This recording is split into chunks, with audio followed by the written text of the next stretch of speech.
Hello everyone, আমি Ravi Khan, graphic and UI design mentor ShikhbeShobai। আজকে আমরা যে টপিক নিয়ে কথা বলবো সেটা হচ্ছে ফন্টস।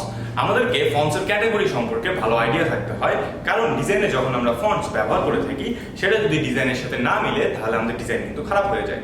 সো আসেন আমরা জেনে নিই ফন্টের ক্যাটাগরিগুলো কিরকম এবং কোন ফন্ট ক্যাটাগরি আমরা কোন কোন ডিজাইনে ব্যবহার করতে পারি।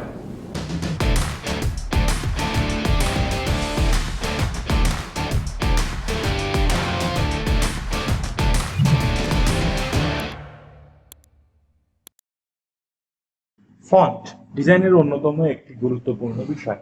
আমরা আজকে জানবো যে ফন্টের ক্যাটাগরি কতগুলো হয় এবং কি কি ক্যাটাগরির ফন্ট হয়ে থাকে, এবং আমরা কোন ডিজাইনে সব থেকে বেশি কোন ফন্ট ব্যবহার করা হয়ে থাকে এবং আমরা কোন ডিজাইনে কোন ফন্ট ব্যবহার করব। সো এই ফন্টগুলো নিয়ে যখন কথা বলবো আমাদেরকে অবশ্যই বুঝতে হবে ফন্টসের ক্যাটাগরি কি। ফন্টস আগে কি আমি যেটা বলে নিই সেটা হচ্ছে যে ফন্টস আমরা লেখার সময় যে লেখাগুলো লিখি, বিভিন্ন লেখা দেখতে বিভিন্ন রকম। আমরা যখন কোনো কিছু টেক্সটে টাইপ করি তখন দেখতে এক একটা লেখা এক এক রকম মনে হয়। সো এগুলোকে বলা হয় এক একটা ফন্ট। সো আপনি যদি ফন্টের ক্যাটাগরি সম্পর্কে অবগত না থাকেন তাহলে যেটা হবে দেখা যাবে যে আপনি আপনার ডিজাইনে ভুল ফন্ট দিচ্ছেন, যার কারণে ডিজাইন নষ্ট হয়ে যাচ্ছে। এই জন্য আমাদেরকে ফন্টের ক্যাটাগরি গুলো ভালো মতো বুঝতে হবে। সো আমরা যদি ফন্টের ক্যাটাগরি নিয়ে কথা বলি, 4 ধরনের ফন্ট ক্যাটাগরি হয়ে থাকে। প্রথম যে ফন্টসের ক্যাটাগরিটা আমরা পেয়ে থাকি সেটাকে বলা হয় সেরিফ ফন্ট। সেরিফ ফন্ট, ঠিক আছে। সো প্রত্যেকটা কথা শেষে আমরা ফন্ট না লিখে জাস্ট সেরিফ মেনশন করলাম। সো আমরা পাচ্ছি প্রথম ফন্ট, সেটা হচ্ছে সেরিফ ফন্ট।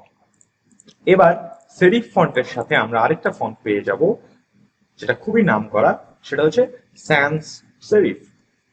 4 ক্যাটাগরির ফন্ট নিয়ে আমরা কথা বলবো। সো প্রথমে আমরা পাই হচ্ছে সেরিফ, তারপরে স্যান্স সেরিফ, তারপরে আমরা একটা ক্যাটাগরি পাই সেটা হচ্ছে স্ক্রিপ্ট, লাস্ট ওয়ান হচ্ছে ডিসপ্লে। সো এই 4 ক্যাটাগরির ফন্ট আপনি সব জায়গায় দেখতে পারবেন। ফন্ট হচ্ছে লেখার স্টাইল। আমরা যদি এখানে এই ফন্ট চেঞ্জ করে দিই দেখেন অন্যরকম লেখা দেখাবে, প্রত্যেকটা ফন্ট দেখতে এক এক রকম। সো আমরা এখানে যেরকম ফন্ট সেট করব আপনি লেখার স্টাইল সেরকম চেঞ্জ হবে। সো আমরা এই যে 4 ক্যাটাগরির ফন্ট পেয়ে যাই, এই 4 ক্যাটাগরির ফন্ট আমরা সব জায়গায় দেখতে পারি, মোটামুটি কম বেশি সব জায়গাতে আমরা এই 4 ক্যাটাগরির ফন্টের মধ্যেই দেখতে পারি আমাদের ডিজাইন গুলো। সো প্রথম ফন্ট হচ্ছে সেরিফ ফন্ট। সেরিফ ফন্ট কাকে বলে, কিরকম দেখতে হয়? সেরিফ ফন্ট আমরা সব থেকে কমন যে ফন্ট আমরা সবসময় ব্যবহার করে আসছি এতদিন, সেটাকে হচ্ছে Times New Roman. Times New Roman ফন্টটা সবার পরিচিত। এটাকে বলা হয় সেরিফ ফন্ট। সেরিফ মানে তীক্ষ্ণ কোণাযুক্ত আপনার ফন্ট বা শার্প এজেস সেরিফ। সো আমাদের এখানে প্রত্যেকটা অক্ষরের শেষে দেখেন এরকম কোণা দেখা যাচ্ছে। অনেক সময় কোণা এরকম তীক্ষ্ণ হয়, কোন সময় কোন মোটা হয়ে থাকে। সো ইট ডিপেন্ডস যে আপনি কিরকম সেরিফ ফন্ট ব্যবহার করছেন। সো যে কোনো লেখার শেষে যদি আপনি এরকম কোণা দেখতে পান এবং ম্যাক্সিমাম অক্ষরগুলো দেখতে এরকম গম্বুজের মতো মনে হয়, নিচের দিকটা একটু নোটিস করেন, এগুলো হচ্ছে পিলারের যে গোড়াটা থাকে ওইরকম দেখতে। সো এইরকম ফন্ট যেগুলো আছে এগুলোকে বলা হয় সেরিফ ফন্ট, ঠিক আছে।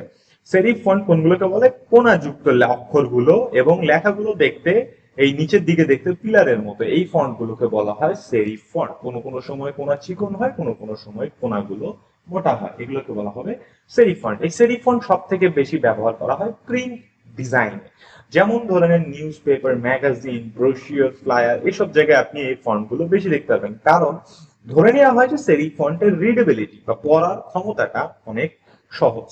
এরপরে হচ্ছে স্যান্স সেরিফ। স্যান্স সেরিফ ফন্ট কোনগুলো? স্যান্স মানে নাই, যেই ফন্ট গুলোতে কোণা নেই, অর্থাৎ সেরিফ নাই মানে কোণা নাই, অর্থাৎ যেই ফন্ট গুলো আমরা নর্মালি সচরাচর সবচেয়ে বেশি দেখে থাকি আপনার মোবাইল, আপনার ল্যাপটপ, আপনার ট্যাব, আপনি যে কোনো সফটওয়্যার যদি ওপেন করেন আপনি এখনকার যুগে এই ধরনের ফন্ট দেখতে পারবেন। এগুলোকে বলা হয় স্যান্স সেরিফ ফন্ট। স্যান্স সেরিফ ফন্টকে বলা হয় মডার্ন ফন্ট। আপনার দেখা যায় যে এখন সবগুলো ডিভাইসে এই স্যান্স সেরিফ ফন্টই ব্যবহার করা হয়ে থাকে। মডার্ন যে কোনো ডিজিটাল ডিসপ্লেতে স্যান্স সেরিফ ফন্ট সব থেকে বেশি ব্যবহার করা হয়ে থাকে। দেখতে কেমন? এই সেরিফ ফন্টের যে অক্ষরে অক্ষরে যে কোণাগুলো দেখা যায় স্যান্স সেরিফে নাই। স্যান্স মানে নাই, সেরিফ মানে কোণা। কোণা ছাড়া যেগুলো ফন্ট সেগুলোকে বলা হয় স্যান্স সেরিফ। এরপরে আসছে স্ক্রিপ্ট। স্ক্রিপ্ট ফন্ট আমরা সবাই কম বেশি অনেক দেখছি। এই স্ক্রিপ্ট ফন্ট গুলো প্যাঁচানো হাতের অক্ষরে হয়ে থাকে, ঠিক আছে। এর চেয়ে সুন্দর একটা ফন্ট আছে আমার কাছে, গ্রেড 5, এই ফন্টটা সুন্দর। সো এই যে ফন্ট দেখতে পাচ্ছেন প্যাঁচানো লেখা বা হাতে লেখা, এগুলোকে স্ক্রিপ্ট ফন্ট বলা হয়, অনেকে ক্যালিগ্রাফিক ফন্ট বলতে পারে, ঠিক আছে।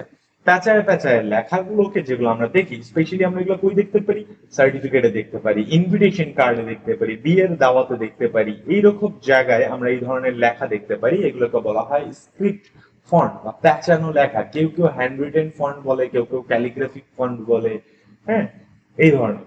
বাট মেইনলি এগুলোর মাদার ক্যাটাগরি বলা হয় স্ক্রিপ্ট ফন্ট।